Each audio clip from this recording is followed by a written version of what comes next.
The macro is bloody awful. It's the largest, most concentrated tightening of rates that I think we've seen almost in history. We have the largest tightening of financial conditions on a broad measure, as opposed to, a lot of people use the Goldman measure. That's not that broad because it uses equity markets, and it's a weird kind of feedback loop between equities and that. But if what I did was use the rate of change of rates, the rate of change of the dollar, and the rate of change of commodity prices, and it gives you a understanding of how tight money is. The other way you can look at it is the number of central banks as a percentage of total central banks raising rates. Those kind of things give us a growth shock that is ahead, that we're starting to see, that is quite sharp and severe. So we're talking about something where, GDP growth falls 3% or so, a really decent sized recession. But it looks like forward-looking indicators suggest that the bottom of this growth shock comes actually pretty soon. So if the bottom comes, then you get the recovery side. It ends up being about 18 months or 2 years because we probably started some sort of recession at the beginning of this year. The macro is bad now and is going to get worse. The narrative you will see is, well, the macro is about to get terrible, all assets must fall. But once you start doing things like doing the year-on-year rate of change of the S&P or the NASDAQ, they're actually pricing in an ISM, the Institute of Supply Managers survey, of about 40. So that's pretty severe recession as it is. Could they price in a bit further? Could it be at one lower stab? Sure. But these are forward-looking assets. And what they look for is the turn. Why the turn? Because that's somewhere in the next 6 months, the central banks will most likely go, okay, unemployment's coming up, inflation's coming down, we have to look after, our mandates are unemployment and inflation. Inflation's going to be maybe stickier or higher. I don't believe it will be. I think it actually goes negative. But unemployment's going to be coming up. We need to at least stop. So if the rate of change stops, right, you've stopped the pressure on markets. Now, it doesn't mean they explode higher. It's not 2021 all over again. But if the pressure stops because the rate changes, because QT stops and they stop raising rates because they want to see how bad this is.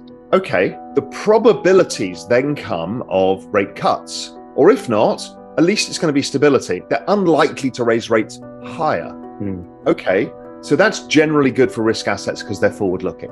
That's where it comes into crypto. So crypto is really interesting. Same with technology stocks, is they are in an exponential logarithmic uptrend because they are network adoption models. So in technology stocks, we've got the relentless, ongoing, ridiculous pace of rise of AI, robotics, EV, space, Internet of Things, 5G, 6G, genetic sciences. All of these things are all coming together at the same time. It's the fastest pace of change humanity will ever go through. I mean, it's hard enough for us to deal with on a societal level, but that's not stopping.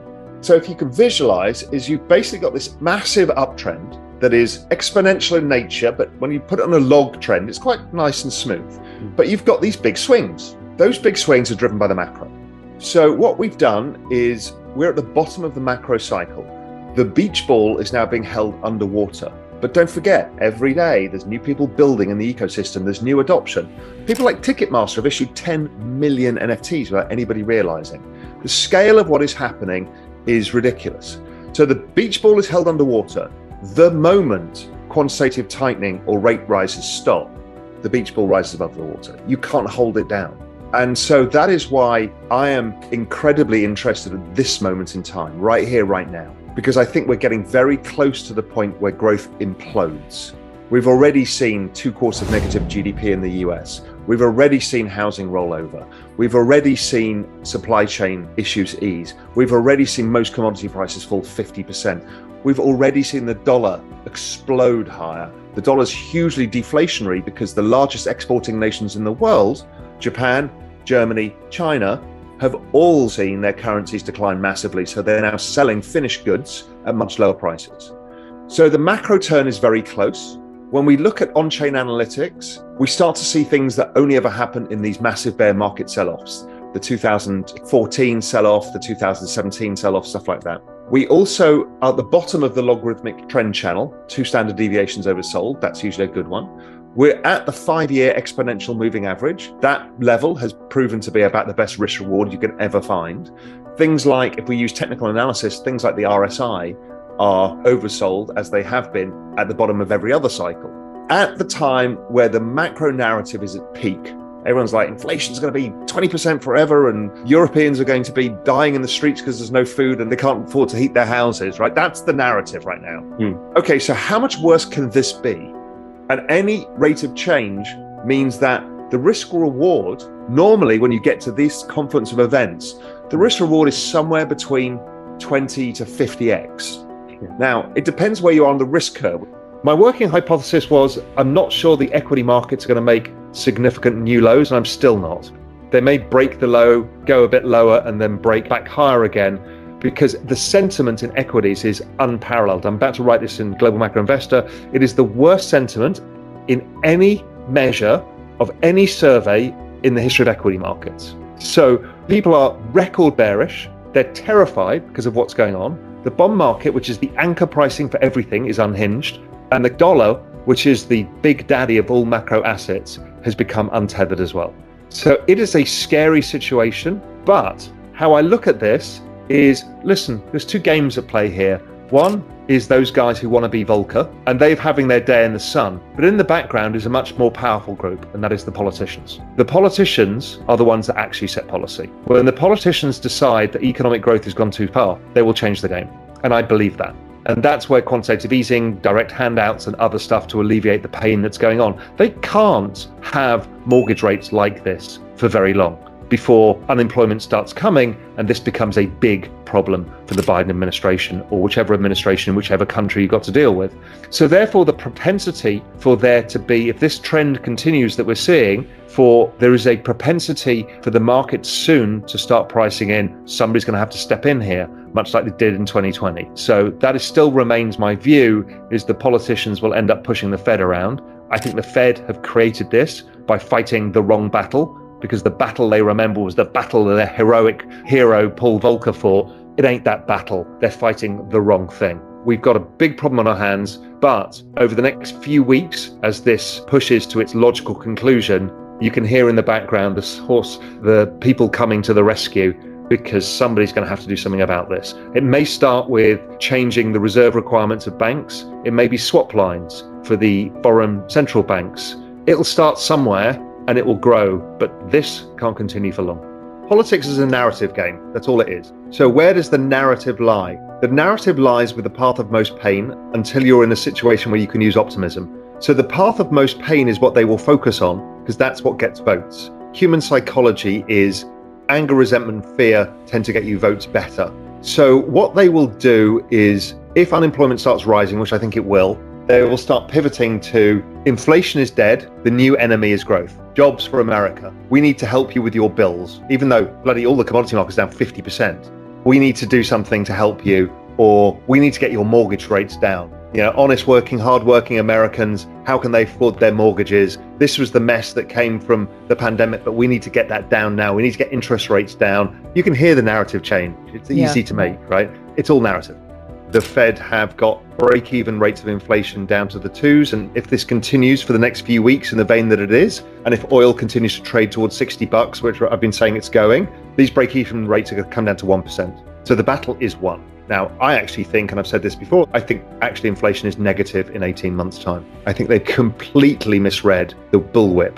And the bullwhip was post-pandemic, spikes the inflation because everyone comes in the workforce, no supply, overreact to the supply. Yes, they should have raised rates, but not like this. They've misread it. They want to be Volcker. And before they know it, they've destroyed the economy and inflation as well. And they've got their old friend back, deflation. I'm looking at the NASDAQ's down 30% already. I mean, what more do people want here? Yes, they want 50% because they want blood.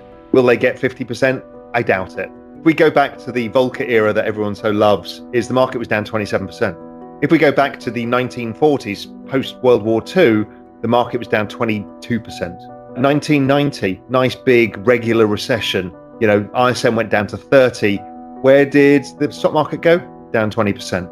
Everyone's convinced, talking themselves into being more and more and more and more bearish. There's a probability, and it's probably, for me, it's probably 30 or 40% that it makes significant lows, but I think it's 60% more likely that we don't make significant new lows. But let's wait and see. These are, you know, the bond market keeps breaking and we're at 4.5% yields in 3 weeks' time.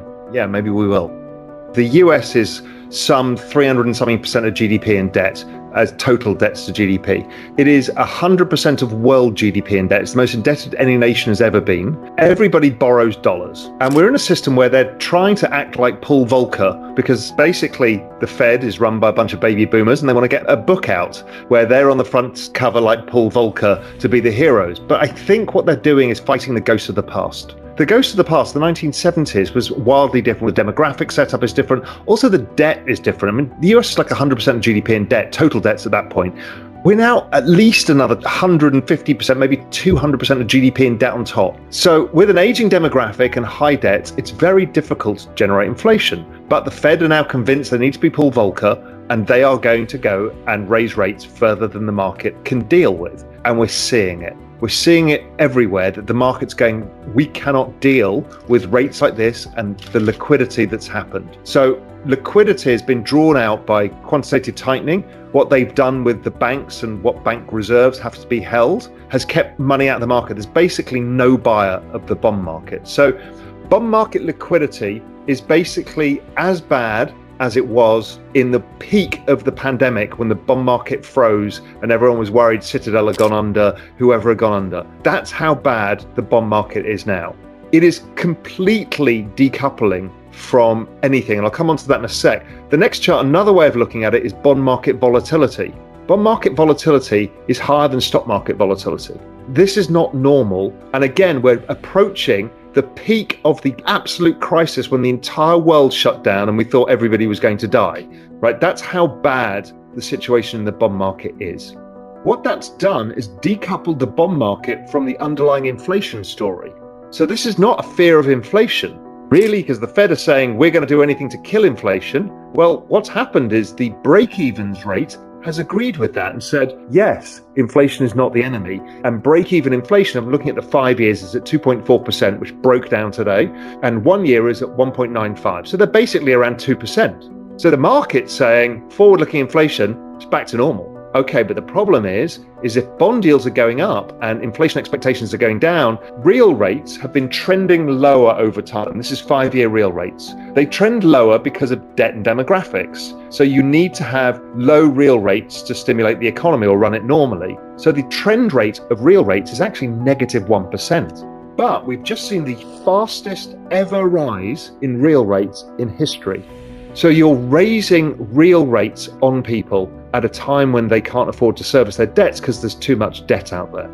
So it's creating chaos in the bond market because the Fed have essentially gone too far with this whole mechanism between how the banks can use their balance sheets, plus quantitative tightening, plus raising the Fed funds rate. And the market's freaking out. So it's decoupled from the fundamentals as well. So the bond market, the ISM and the bond market are tied at the hip normally. Basically, bond yields go down when economic growth is falling because growth and inflation fall, and that's right. What's happened is bonds are pricing an ISM now in the 60s, high 60s, when the ISM in the next month is going to cross 50. So the ISM is going to be pointing to recession, which we all know is happening from almost every single guest we've had on, yet the bond market is broken. So it's saying the opposite. We've seen a few episodes similar, but this is the furthest it's ever been from the business cycle in bond market history. So it tells you there's a massive dislocation that's going on. That dislocation has spilled through to the currency market as well. We've already been noting, dollar yen, right? That was a specific situation because there was yield curve control, so you're printing yen. Then the UK starts cutting taxes whilst raising rates. And what happens is the currency collapsed. And today the pound was down 3.5%. This is in the top 5 largest currencies in the world, and it's down and more volatile than the NASDAQ. This is extraordinary, but it's not just that. The Eurozone has got the same problems. South Korea, it's a mess. What we've got is a shortage of dollars, something I've talked a lot about, many guests have talked about. There is a global shortage of dollars. The Fed are taking dollars out of the system, and what's happening is the safety valve is the US dollar is skyrocketing. Now, what that also does is export massive amounts of deflation. If you look at the nations who are suffering the most, it's the world's biggest finished goods exporters: China, Japan, Germany, South Korea, Taiwan. They're all seeing massive currency declines. So this is finished goods. This is TVs and computers and chips and all of that stuff. So the US kind of likes it. It also geopolitically, they like it because they exert their power. which is the biggest power they've got, is the US dollar. 87% of world trade is in US dollars, even though the US is 25% of GDP. But you're choking the entire system. There is no dollar liquidity in all of Asia. And this is a problem. It's a structural problem, not just a cyclical one that's happening now. So the moves that we're seeing in the bond market and the currency market are becoming sort of unprecedented, the sort of unprecedented we saw in March 2020. The knock-on effects are things like mortgage rates are exploding still. So it's having a real impact. This is not a financial thing. This is a real thing here. It's becoming an enormous problem for people. We're already seeing house purchases coming down, prices coming down, rents coming down. We're going to start to see unemployment from the housing sector, which is a huge employer of average Americans, for example. Europe is in this huge grip that we know about.